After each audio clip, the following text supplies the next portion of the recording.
Hello everyone, welcome to another exciting episode of Dayspring Discussions. I'm your host Sean McGahee, and this is a show where we talk about movies, TV, sci-fi, fantasy, comic books. If you geek out about it, we're going to talk about it. You can listen to Dayspring Discussions on iTunes, YouTube, Podomatic, and Patreon, and contact Dayspring Discussions on the Facebook group, Twitter account, and dayspringdiscussions@gmail.com. Well, happy Tuesday, everyone. It is a rainy day here in Austin, Texas. As I look out my window, I can see my stuff in the backyard getting rained on. That's right, my daughter, a couple days ago, decided to take her toys and our dog's toys and even a couple of cushions from our backyard furniture and make a little obstacle course. And I told her to clean it up, but she didn't, as she always does, and now these pillows are soaked, but what are you going to do, guys? And if I sound a little stuffed up today, it's because I am. For the last week, my allergies have been driving me crazy. I have not been able to breathe out my nose for like 5 days. This weather change going up and down and cold and warm, it's going crazy on my sinuses, so I've been stuffed up for days now. It sucks. I want it to end, but sorry for the inconvenience, but we will persist. Now, guys, a couple things I want to talk about today. First off, this weekend I went and saw Alita Battle Angel in theaters. I'm going to talk about that. And also the first episode of DC Universe's Doom Patrol. I'm going to get to that as well. I have not checked out The Umbrella Academy on Netflix yet. I got several things, of course, I'm trying to catch up on TV-wise. That's one of them. I heard really good things about it, though. So I'm going to try to start it today or tomorrow. I'll get to that. And hopefully maybe on Thursday I can talk a little bit about it.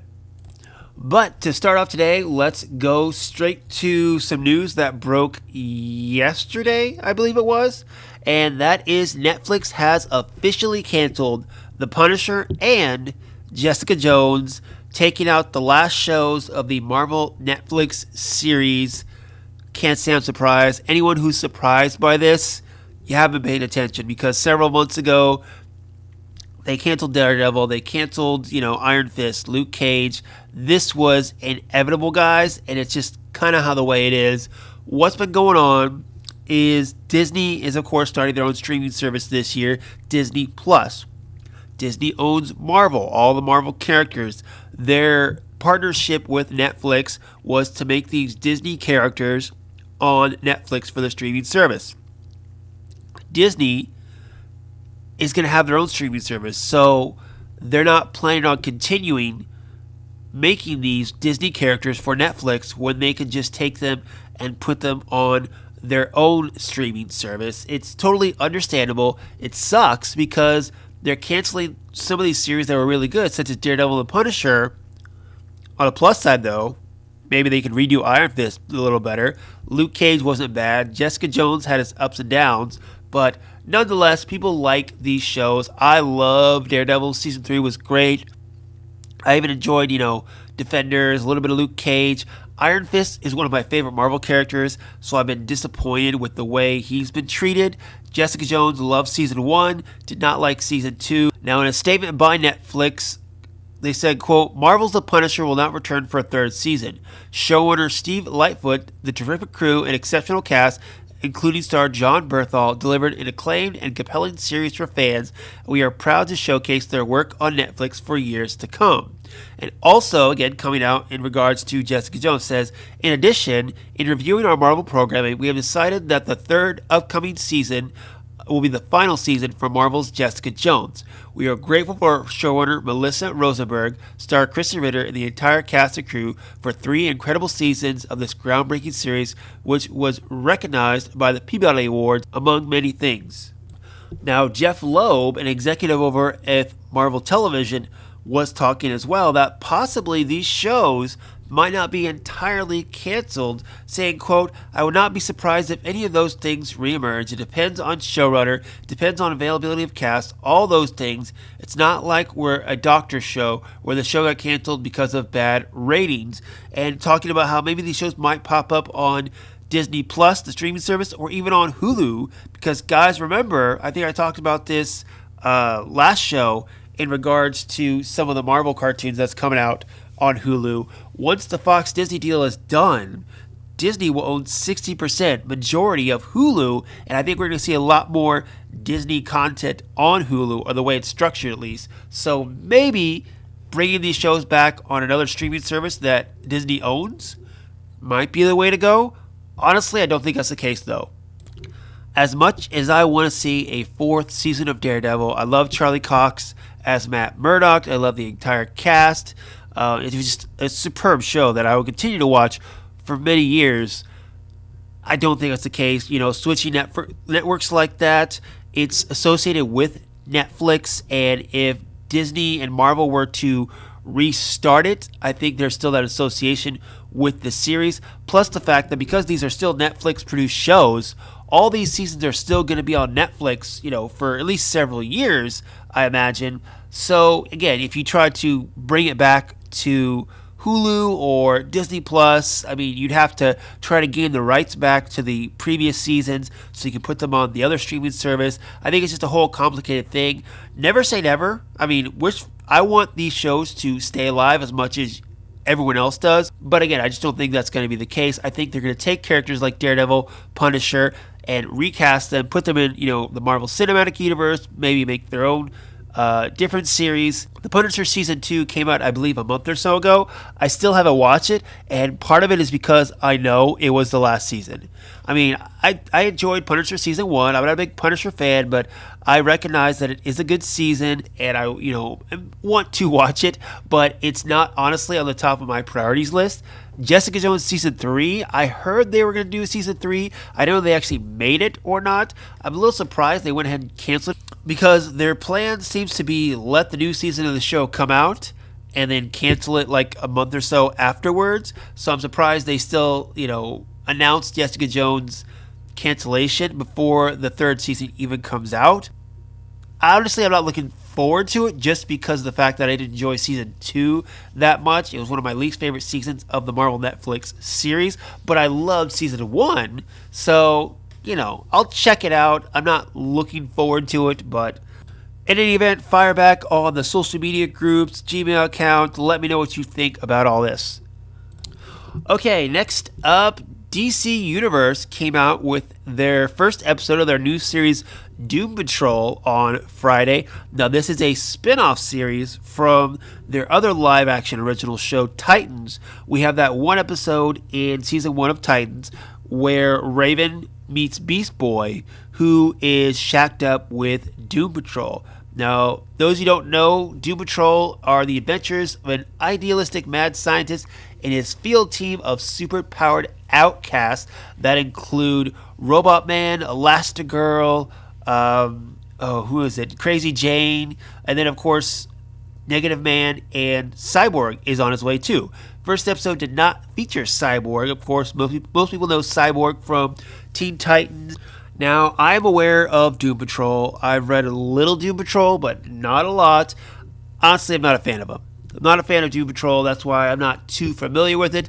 So with this series, I was, gonna check it out, but very hesitant as to how I would like it. I will start off by saying it's okay. Episode 1 starts off okay. I don't think I'm going to like it as much as Titans, mainly because, again, I've enjoyed and read more Teen Titans or Titans comics than I have Doom Patrol. I'm going to stick with it, see how it goes. I wouldn't be surprised if I dropped it maybe mid-season. I wouldn't be surprised if I end up liking it. Titans, that first episode, I did not like hardly at all. But as the episodes went on, I feel like it got better and better. So I'm hoping maybe Doom Patrol does that as well. It's the characters, really. I'm not latching onto it. But the main character this episode was Robot Man, which is played by Brendan Fraser, or at least voiced by Brendan Fraser. And the episode really focuses on him and his kind of origin story and what he went through. And then he meets up with the rest of the Doom Patrol, and then you get brief summaries of the rest of their origin stories, such as Elastigirl and Negative Man, and how they all came together and how their actions affect the town. And at the end of the episode, they decide to step up and face the consequences of their actions and face off against the supervillain, who's going to be played by Alan Tudyk, who is a Marvel. Love him as an actor. Love him in Firefly. He's in Star Wars Rogue One as K2SO. Many other things. Can't say enough about him. And DC Universe definitely wants you to know that the stuff, their live action stuff on the streaming service, is more adult oriented. You definitely have, the violence. You definitely have a little bit of nudity. You have the language. If you want, more wholesome entertainment, you have the CW live action Arrowverse stuff to go do that. With this, with Titans, with Doom Patrol, definitely more mature content. You don't have to be vulgar just for the sake of being vulgar, which I feel like that sometimes that first episode of Titans was. But with this one, I didn't think it was out of context. It's maybe just still a little more displacing just to, think of these are DC comic book characters. These are live action interpretations of them. And they're doing things that after many decades of watching DC movies and cartoons and all that stuff, seeing them do things or say things that you wouldn't necessarily see them or hear them do in a live action movie.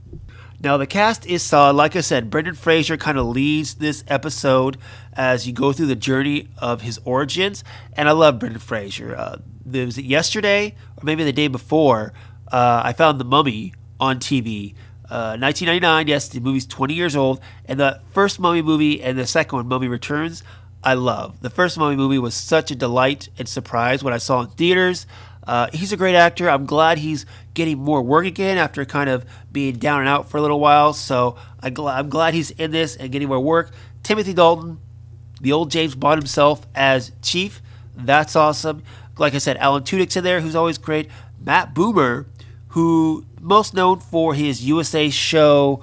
Oh, what was it called? Hold on. I'm going to look it up here real quick. It was a show called... Yeah, he was in Magic Mike. I know that.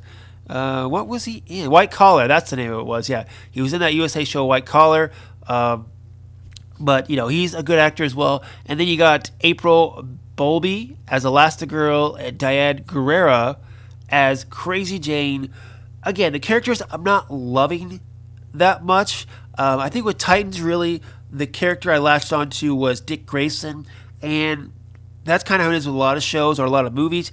I got to latch onto a character that I either like or I feel for, and I'm not feeling for any of these characters right now. I guess it's kind of my thing. I can't see myself in any of these characters. Not enough of them have enough charisma, I think, to pull me in to make it entertaining. But that might change. Like I said, hopefully it gets better. You got Cyborg coming, and to be honest, I don't know how that's going to go because I'm used to Ray Fisher in the Justice League movie, but also Cyborg from where they're portraying him right now in the comic books as, a bigger guy, a more serious guy. This one from the previews doesn't seem, that serious, but it's the material. It's the Doom Patrol. It's the way the series is slanted. I understand that. If you're a comic book fan, like the superhero genre, check it out. See what you think. I'm going to, give it a couple more episodes. I'm hoping it gets better. I can see myself sticking with it. I can see myself dropping it. We'll wait and see, guys. But if you've seen the episode, fire back. Let me know what you think about it, and we will discuss it. Okay, guys. So last thing right now, we're going to talk Alita Battle Angel. The film came out on Thursday, actually, Valentine's Day. It's kind of weird that a film comes out, Wednesday night instead of Thursday night, but that's how they want to do it to try to get that extra day of the Valentine's Day date crowd. That's fine. Now, Alita Battle Angel, based off the Japanese cyberpunk manga series that was published between 1990 and 1995. In this one, we see a young cyborg who has been deactivated and is revived but cannot remember anything of her past and goes on a quest to find out who she is. Now, playing the main character is Rosa Salazar, most known, I think, for me, by playing Brenda in the Maze Runner trilogy. And then also you have a great supporting cast surrounding her. You got Christoph Waltz, Jennifer Connelly, Mahershala Ali, Jackie Earle Haley, just a great supporting cast to lift this actress up, and honestly, they did. I think her performance as the main character was one of the highlights of the film. The thing was, though, a lot of those supporting actors and actresses that I just listed felt like didn't give me their best, or maybe it was the context that they were in where I didn't feel like they could do what I thought they could do. Maybe it was just the material. The film itself, it was a good sci-fi film, produced by James Cameron, directed by Robert Rodriguez. Motorball is my new favorite thing. The motorball scene in that film is really cool. It looks beautiful. Like, the whole film looks great. I would expect nothing less with something with James Cameron's name on it, who has been breaking new ground in technology for the last couple of decades. So that's great. The story itself is good, but it's not great. To me, the end of the film really falls flat. I was hoping for a big action sequence at the end, and really the only sequence you got was the motorball scene, which was, 30 minutes before the film ends. And then you have her whole relationship with the character Hugo, played by Kean Johnson. And spoiler alert, just to let you know, he technically dies in the film, but then it's brought back as a robot, and then he dies again. And I honestly, that was too much. They should have just let him die the first time, I think. But it was a solid story until the end started to crumble. Now, my wife went and saw it with me, and Lisa's comment is that they tried too much to set up stuff for a sequel, to set up for a franchise. That's kind of where the end faltered a little bit. And I agree with her on that. I think they really should have had more of a definitive ending to it all, rather than, say it's a chapter 1 in a bigger story, as Lisa put it. We do get a little bit of glimpse of our main villain, or the villain who's probably going to be our main villain throughout the entire franchise if it does continue, and played by Edward Norton. I mean, if you guys didn't recognize him, that is Edward Norton, so just to let you know. And I'm looking here, and I'm not seeing him on the list on IMDb under cast, but I know it's Edward Norton, and the reason I'm trying to look on it because I'm trying to remember what the villain's name was, and I just don't see it. So we're gonna have to pass on that for now. But in any event, the main villain really was Mahershala Ali in this film, but we didn't get enough of him, honestly, to, like I said, give me a good Mahershala Ali performance. This is an Academy Award winner. He's nominated this year again for Green Book, and we didn't get a big enough sample of him to really get a good performance. Christoph Waltz, 2-time Academy Award winner, he did fine as what he was supposed to be, but again, putting that kind of actor and what he usually does in this film, it's a different performance. I get it, but again, I needed more emotion from him. I felt like he could have given more. Jennifer Connelly, she's great. She's still super hot. I mean, for her age, she looks great. So I'll definitely give her that. Her character twist at the end, I felt like it wasn't earned. I didn't believe it. The part where she shows up in the old warehouse when Hugo's about to die, I don't know how she got there. I don't believe the turn at all. It just seemed a little off to me, given the whole film, what her goal was. So that seemed a little off. But Alita, Rosa Salazar, definitely did a great job as a lead character, giving us the emotion, giving us the attachment we needed to care about her. Her journey and what she went through, I thought was great. It's a good story. It's got a good world to it. It's just some of the character development besides the main character, and then of course some of the story decisions fell a little flat to me. Now, would I be interested in seeing a sequel to this? Yes, I would. But like I said, they gotta, give the supporting characters more to do. Structure-wise, I like to see something maybe a little more solid and give me some more emotion from the supporting characters. Because again, that's where I thought like it fell flat. But Alita herself was great. The world was great. The effects were great. We'll see. I mean, it's doing okay here in the States. I know it's doing really good overseas, actually, which, movies like this with lots of special effects always do well overseas. Look at the Transformers movies. Look at recently Aquaman. A lot of big CGI films overseas, especially China, they love that stuff. And maybe it'll get its budget back. Maybe it'll make a profit. I don't know. I know it's an expensive film to make.